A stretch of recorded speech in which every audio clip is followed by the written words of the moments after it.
Before we get into today's show, let me tell you about the latest deal from Mike Lindell, MyPillow. Once again, the big box stores have canceled their orders simply because they don't agree with Mike Lindell's politics. They don't like it because he supports President Trump. Well, he's going to pass that savings on to you. No more middleman. And boy, does he have some great deals on the Giza Dream sheets and the Percal bed sheets. Listen to this. Giza Dream queen size, normally $139.98. Your wholesale price, $69.99 when you use promo code Joey. King size, only $79.99. The Percal queen size, normally $89.98. Your wholesale price, $29.98 when you use promo code Joey. Just call 1-800-893-4059 or go to mypillow.com. Always use promo code Joey. Free shipping options available. This allotment's not going to last very long. When they're gone, they're gone.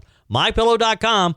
Promo code Joey. Thanks for joining me in the PhD Weight Loss and Nutrition Studios. To lose weight for the last time, visit myphdweightloss.com. Welcome in. Glad to have you spend a few minutes of your day with me. Here's what we're going to be talking about today. The ransom deadline passed yesterday without any updates on the return of Nancy Guthrie. Savannah Guthrie issued another desperate plea for help in the latest video about her mom's assumed abduction. We have an update in today's show.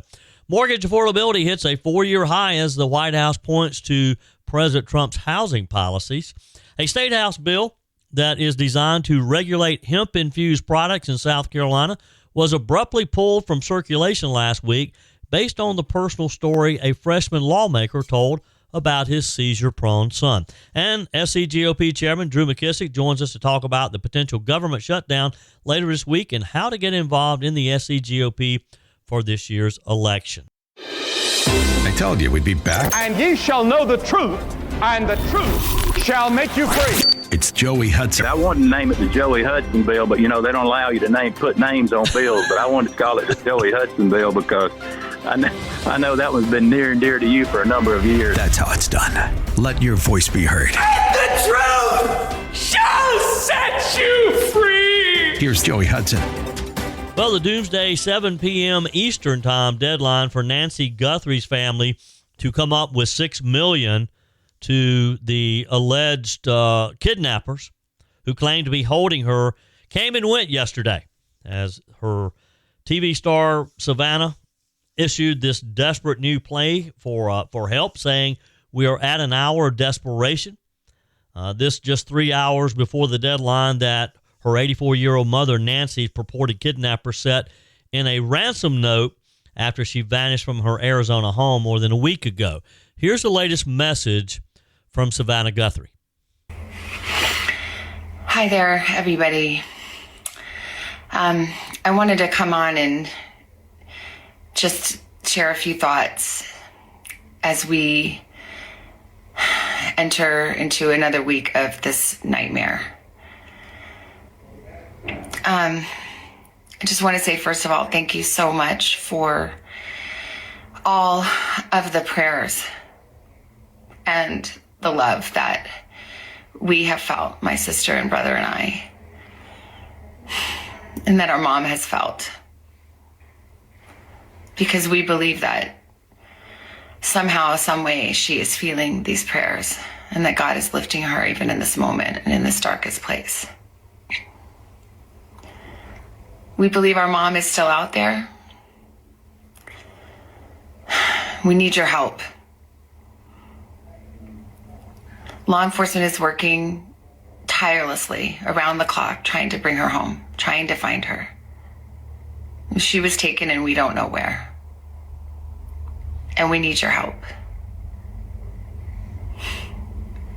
So I'm coming on just to ask you, not just for your prayers, but no matter where you are, even if you're far from Tucson, if you see anything, if you hear anything, if there's anything at all that seems strange to you, that you report to law enforcement. We are at an hour of desperation, and we need your help. And again, the deadline passing yesterday with no sign of the ransom being paid or proof that their mother is still alive, leaving her fate in question. This is just the oddest case. According to Fox News, the Bitcoin account given by kidnappers showed a zero balance and zero transactions. The supposed kidnappers had claimed that Ms. Guthrie would be in danger if they did not get paid by the deadline. And I just don't get this, because if it was really about a kidnapping, and if these kidnappers really wanted that money, it just seems to me like they would be over communicating and anxious to get this transaction done. But it's almost like the Guthrie family, with the various videos that they continue to release, are pleading with the kidnappers to communicate with them. The FBI and the Pima County Sheriff's Department still haven't verified whether the ransom note is authentic or potentially the work of scammers. We just don't know. But look, there doesn't appear to be any other leads to go on. Guthrie's family and the police have treated it as the real deal. So, again, it's just so bizarre, because you would think that they would be communicating with exact detail with how they want the money. So, and here's the real odd thing too, is you don't get the money unless you show proof of life. And to my knowledge, unless the FBI and the sheriff's office is not giving us all the information, which is possible too, then we don't even know, and they don't even know, if in fact Miss Guthrie is still alive and if these kidnappers really have her. Now, former FBI agents have increasingly expressed skepticism about the authenticity of the ransom demand. We're told that it referenced Miss Guthrie's Apple Watch and a floodlight at her home. Former FBI Assistant Director Chris Swecker told Fox News, "I'm very skeptical of this."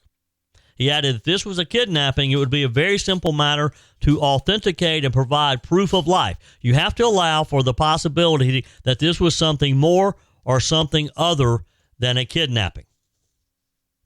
And again, it's just bizarre, because why take someone, if you're truly kidnapping someone with the expectation that you're going to get money for their return, you'd be showing the family videos of this person and wanting to close the deal, finish this up.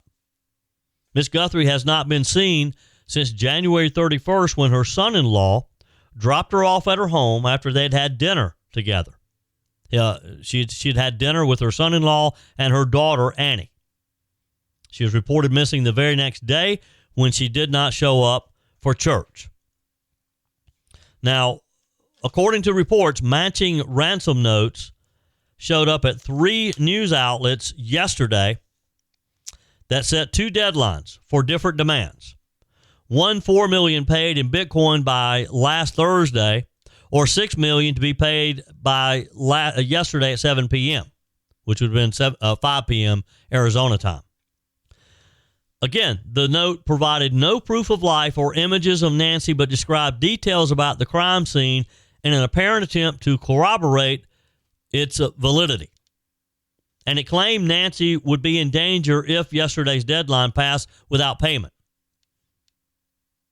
According to reports, yesterday, the deadline came and went. The supposed kidnappers were quiet. That letters, and again, this is just based on, I think this was in the New York Post, that the letters' exact contents remain kind of unclear, but it included a description of Miss Guthrie while reiterating that she could be harmed if yesterday's deadline was passed. Police likely spent the last hours, we're told, before yesterday's deadline passed, going over their work in an attempt to find any leads that might break the case and save Miss Guthrie. One former SWAT commander, Bob Kygiel, said they will be going back over a lot of their previous leads again, interviewing individuals again, checking all the cameras that were on the building, intersections, things like that. He said, I guarantee they'll be following up on every lead they're given. And look, there's a lot of man hours being put into this case.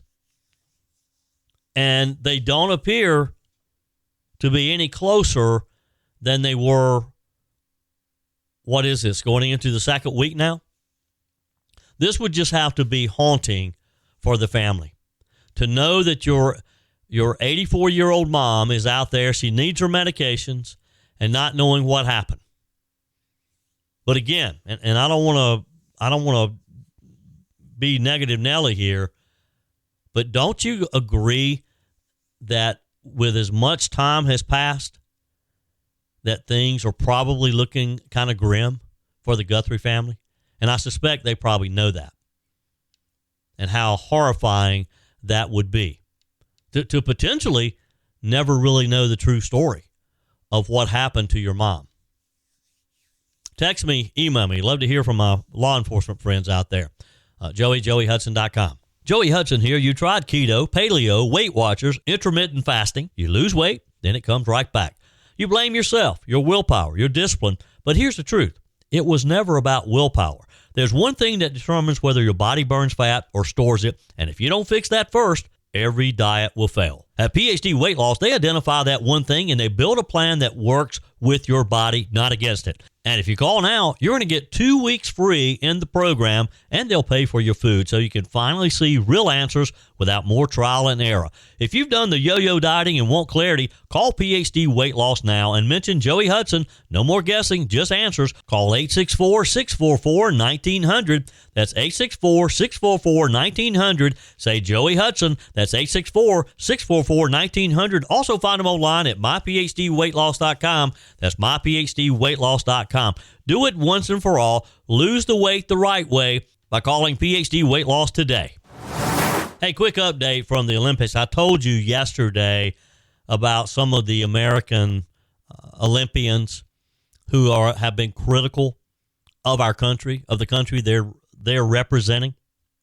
Well, American skier Hunter Hess appeared yesterday to be backtracking on his, quote, mixed emotions, quote. He said that he had mixed emotions representing the U.S. at the Winter Olympics in Italy. He drew backlash from President Trump and a lot of others. You and I talked about it yesterday as he made his initial comments to reporters last week. But after a few days, Hess made clear what it means to wear the red, white, and blue on one of the biggest stages in sports. He wrote with an American flag emoji, "I love my country. There's so much that is great about America, but there are always things that could be better. One of the many things that makes this country so amazing is that we have the right and the freedom to point that out. The best part of the Olympics is that it brings people together, and when so many of us are divided, we need that more than ever. I cannot wait to represent Team USA next week when I compete." His comments came, again, as the Trump administration faced backlash over the use of U.S. immigration and customs enforcement. Some of these young Olympians being critical of ICE doing their job.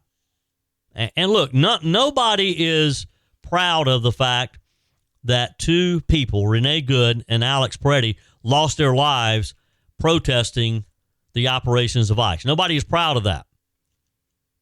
But again, as we've talked about many, many times, had they not been confronting ICE agents, if they had been just truly peacefully protesting as they claimed, they'd still be alive today.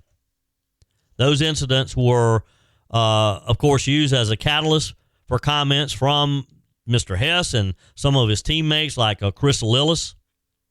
Hess said he had mixed emotions about representing the U.S. Some of the others, the women's figure skater, and I forget her name, maybe Amber Lynn or Glenn or something like that. She, too, was critical of the country. And I say, if you can't be proud of your country, then come home. Give that position to somebody who would love to take your place and would proudly wave the American flag. I'm glad that this young man, Hunter Hess, apparently came to his senses. Mortgage affordability, we're told, is at a 4-year high after rates fell again last month in January. White House, of course, saying that President Trump's economic policies and that they are maintaining, that he's maintaining his promise to unlock the opportunity of home ownership for American families. ICE Mortgage Technology's February Mortgage Monitor report showed that the mortgage rate declined in January and opened the door to refinancing opportunities for millions of borrowers. This is a good thing. The report said that the change brought housing affordability to a 4-year high, according to HousingWare. Now, Caroline Levitt said this: Joe Biden's inflation crisis crushed the dream of homeownership for millions of Americans, but President Trump is bringing it back. Thanks to the president's successful economic policies, unnecessary red tape is being cut at a historic pace, borrowing costs are easing, and income growth is outpacing home price gains, finally making housing more affordable again. And this is something we all can celebrate. Levitt added, President Trump knows America is strongest when its nations of owners, not renters, are able to purchase their home. And he's determined to unlock that opportunity for as many of American families as possible. So this is great. I mean, look, people who dream of owning their own home, or maybe growing families who need to move up to a bigger home but have not been able to because of interest rates, that barrier is just coming down, and we all can celebrate this. Meanwhile, Democrats have begun tentative talks with the White House on their demands for, quote, dramatic new restrictions on President Trump's immigration crackdown. They're discussing a possible agreement just days before funding for the Department of Homeland Security is set to expire. That would be on Friday if they can't come up with an agreement. Senate Democrat leader Chuck Schumer said yesterday that Democrats had sent the White House their list of demands for immigration and customs enforcement and other federal law enforcement agencies. The White House said last night that it had responded with a counter proposal. Neither side released their specific proposals publicly, so we don't know what Chucky Schumer proposed. We don't know what the president counter proposed. Senate Majority Leader John Thune, the Republican from South Dakota, said there is forward progress. In a statement, Thune said the Dems and the White House are trading papers, which is a good sign. Hopefully they can find some common ground here, and both sides at this point, I think, are trying to do that. Once again, Democrats are trying to hold the government hostage, trying to make the president look bad, and time is running out. I mean, we have another potential government shutdown that is threatening to begin on Saturday. Now, some of the insiders say that the Democrats' demands are a requirement for judicial warrants before they can go and apprehend someone, which that would technically just shut ICE down. ICE would not be able to go to these illegals' homes and pick them up as quickly as they are now if they have to go get judicial warrants. Look, the fact that they have the information, they have the whereabouts of someone who is here illegally and has broken other laws, that should be enough. They also want better identification of DHS officers. They want a new use of force standards and a stop to racial profiling. They say that such changes are necessary after 2 protesters were fatally shot in Minneapolis last month. Schumer said on the Senate floor yesterday, Republicans, the clock is ticking.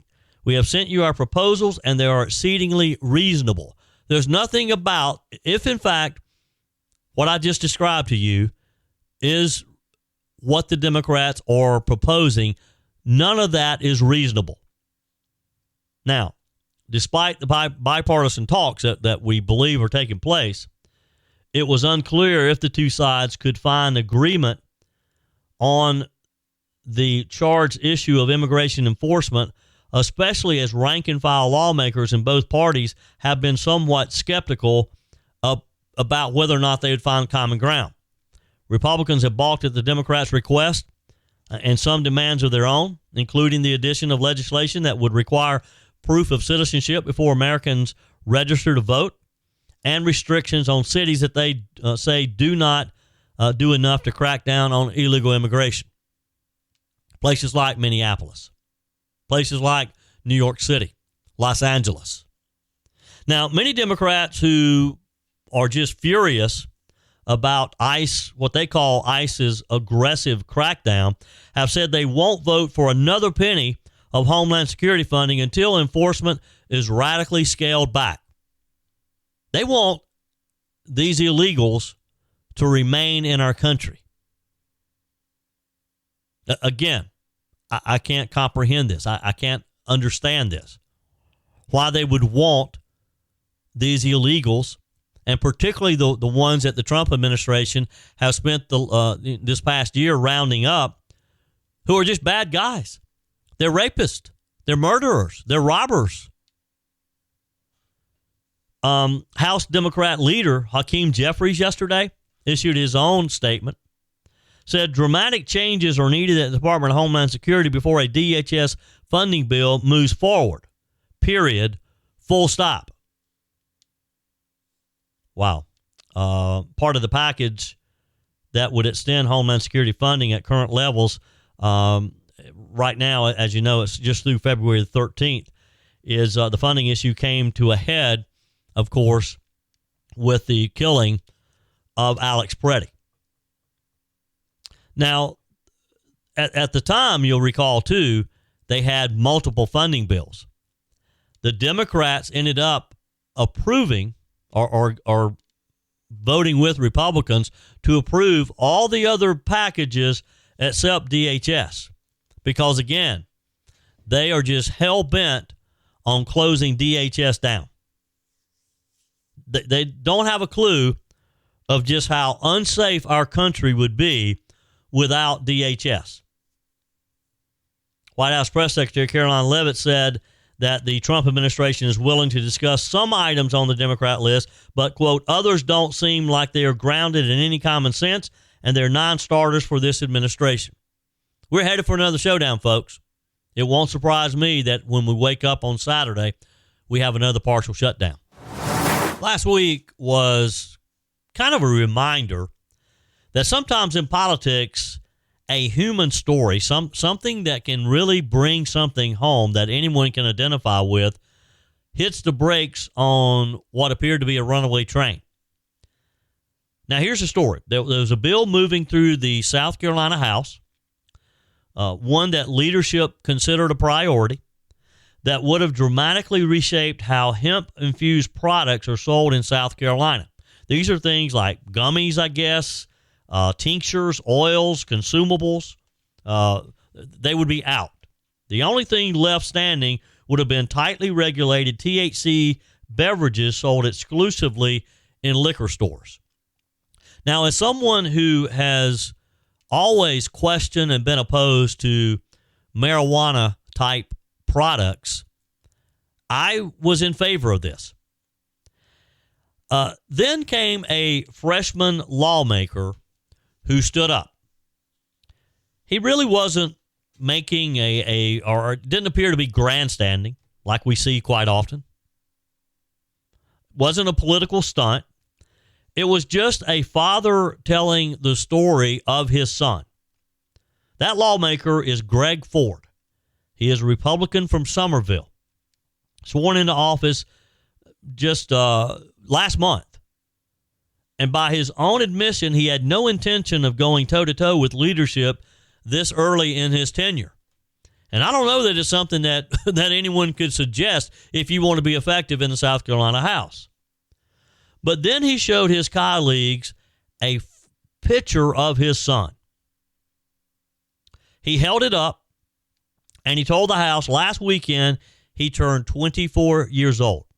The reason why he turned 24 is because we found a hemp product that is demonized by some in this body. His son, his name Mason, the story is he's battled severe seizures since childhood. Representative Ford told lawmakers he once stood in his living room watching his 9-year-old son seize so badly that he had to perform CPR multiple times. That would have been horrifying for any parent. So let's think about that for a minute, what this man has gone through, what this family has gone through. And this is why it's always tough. You know, often when I talk about this this topic, I'll get callers, I'll get emails, I'll get text messages from parents telling me very similar stories. And it's hard to deal with. It's hard to argue with. And when you hear a specific story and coming from a lawmaker like this isn't some abstract policy. It's not some theory being kicked around. This was a real life experience. Representative Ford explained that after years of seizure medications that just simply did not work, a neurologist suggested trying an alternative, CBD derived from hemp. It's not FDA approved. There's no guarantee. But when you're a parent watching your child suffer, you sometimes want to take any chance that you can. You don't want to wait for the perfect paperwork to show up. The Ford family tried it. And from what he said on the floor, speaking to his colleagues, it worked. So well, in fact, that Representative Ford went all in. He became one of the first licensed hemp growers in South Carolina, planting as many as 42 acres at one point. He obtained grow permits. He developed liquid products. And through trial and error, he said, he learned how to cultivate plants rich in cannabinoids that could help control his son's seizures. He said he wasn't trying to get rich. He was just trying to keep his son alive. And that's the moment that this bill ran headfirst into reality, because the legislation on the floor would have made his son's tinctures illegal while allowing THC beverages sold at liquor stores. And that contradiction wasn't lost on Representative Ford. He said, our duty is to do legislation that is for the better good of all South Carolina. We're picking winners and losers. The older lady that knocked doors for me during my campaign that takes these gummies, she's out. My son that takes tinctures, he's out.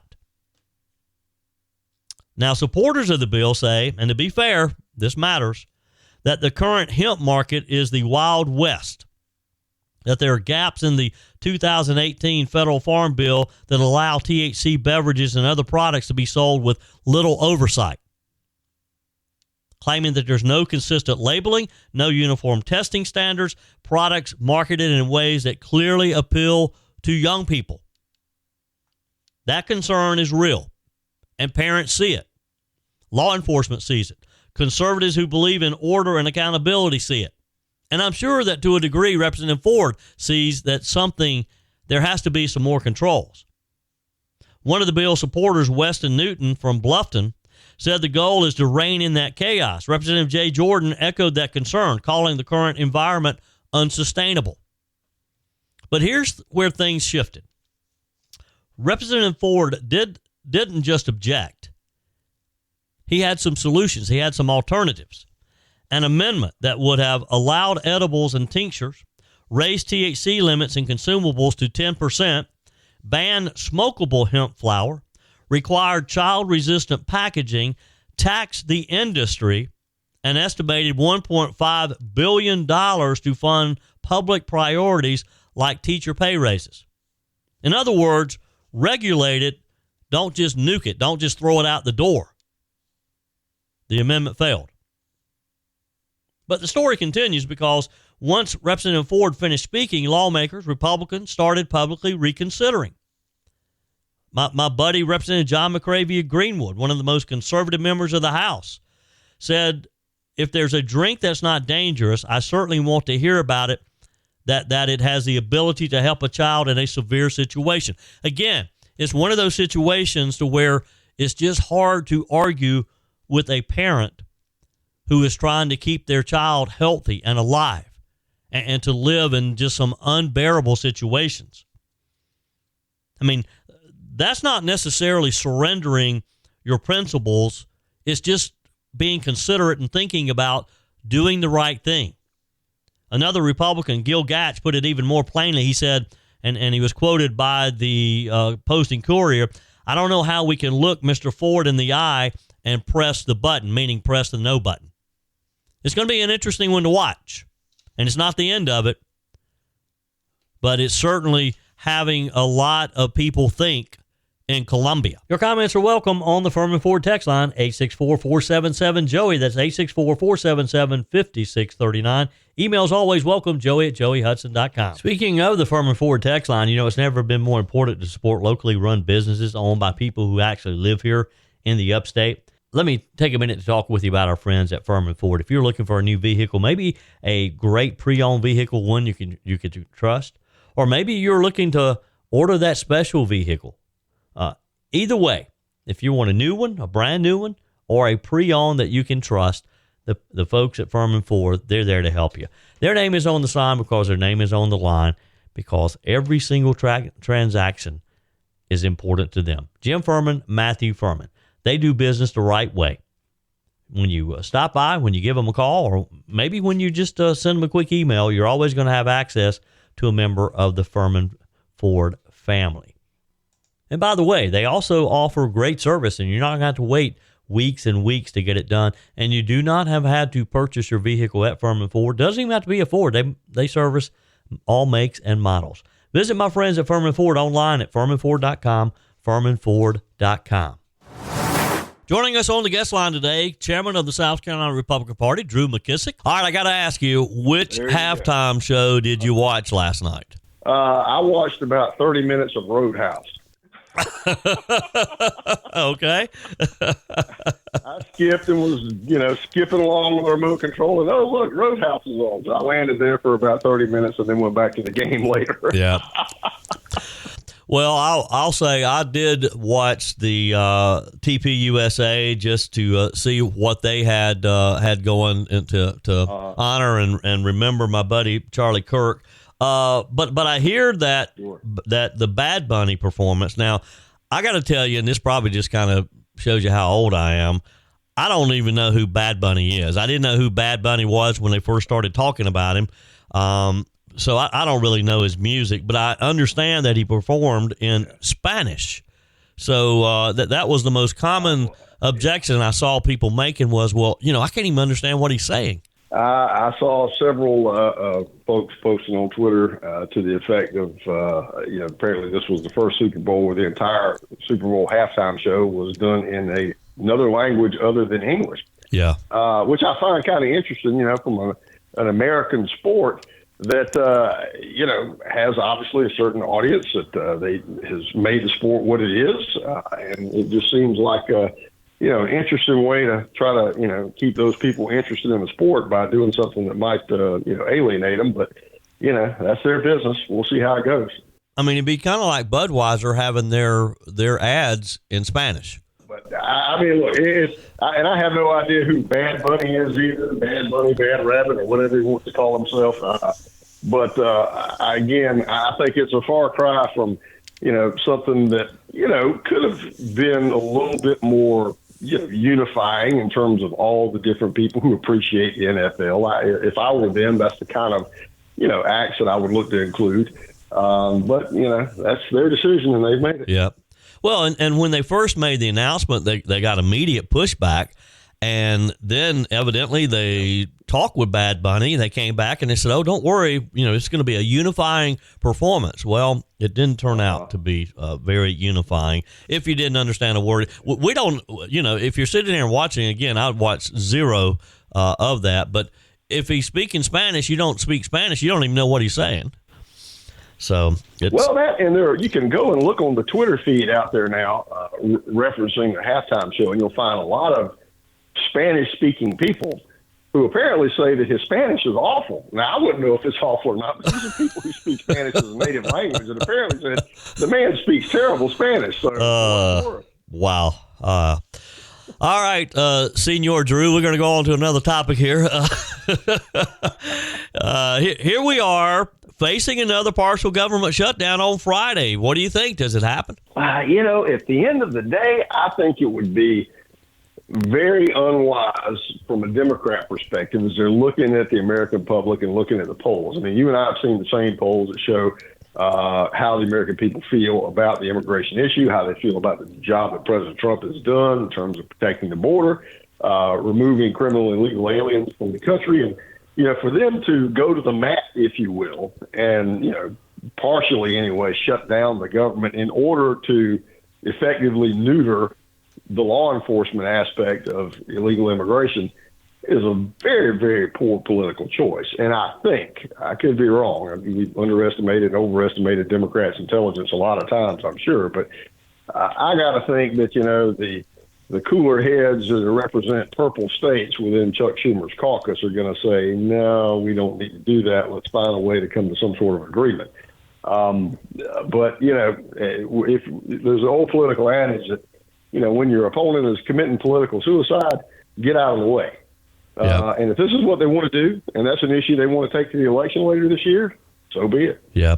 Drew McKissick is my guest today. One of those, and I found it pretty interesting yesterday on Sunday Morning Futures on Fox, Senator John Fetterman is one of those Democrats. He says he will not vote for this.